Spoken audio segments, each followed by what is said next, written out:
She was blackmailed to send nude pictures. 2 weeks ago, a random girl from Mangalore calls me asking for help that her private pictures got in the wrong hands and they are blackmailing her to do wrong things. Long story short, she was a young college student who couldn't share this with her family and friends because it would break their hearts. And she had no idea what action has to be taken. It took me over 2 weeks to understand how this works. So in this video, we'll be showing you how do they trap you, what you should do when you get trapped, and especially what you should not do when they start blackmailing. Okay, so when I got a story, I passed the issue with a team called Social Chain Makers, where I got direct contacts with the CBI officer and contacts with the cybercrime branch. Guess what? It's 9:50 a.m. in the morning. Like, I'm waiting for an officer to come to this cyber place where we could track that person. So I'm not putting this out right now. We anyhow got the blackmailing Instagram account deactivated and the police are trying their best to find the exact location of the blackmailer. To our surprise, this was not the only case. We got so many people sharing their stories. So not only women, even the men are the victims of extortion and sextortion. So here are some common ways where people get trapped. Number 1. Photomorphing. Technology has reached a stage that it's easy for any expert to use your face in any adult video and you'll never know it's fake. Fraudsters also use fake IDs in the name of well-known people, just like this one in the name of so that they could defame them as well. Well, I can't share the screenshot that are sent to me because it's inappropriate. And if you ask me, the people who do photomorphing are the ones who have personal grudge for whatsoever the reason. Call 100 or 102 or log into cybercrime.gov.in and file a complaint online.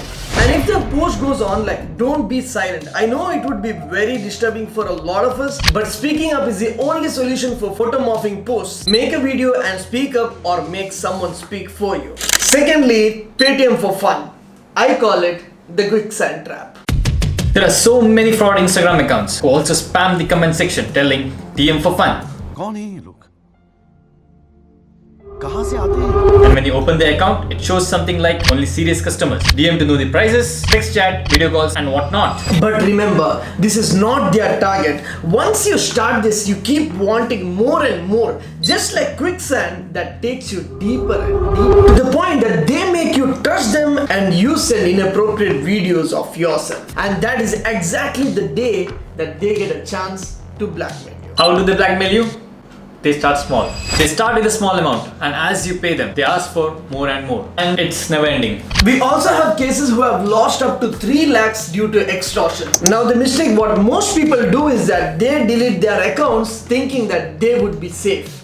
Never delete your account.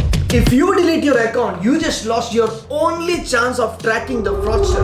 And he already has your video and you're never out of danger. It's as if you're an ostrich whose head is in the ground thinking that no one is watching you. Number 3, you opening an adult website. There are cases that we got from the crime branch. The fraudsters blackmail you that they have proof you entered so and so website. And they threaten that they'll complain to the crime branch if you don't send them what they want. And this is an inverse way of blackmailing that they make you feel that the cybercrime police will catch you instead of the blackmailer. Don't get fooled by this.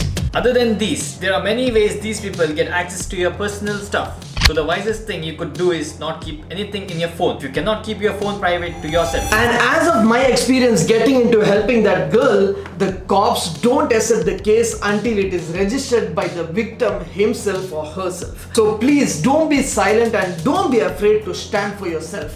Feel free to call 100 or 102 or log into cybercrime.gov.in because they are the ones who have more power in helping you out. That's it for today. Until next time.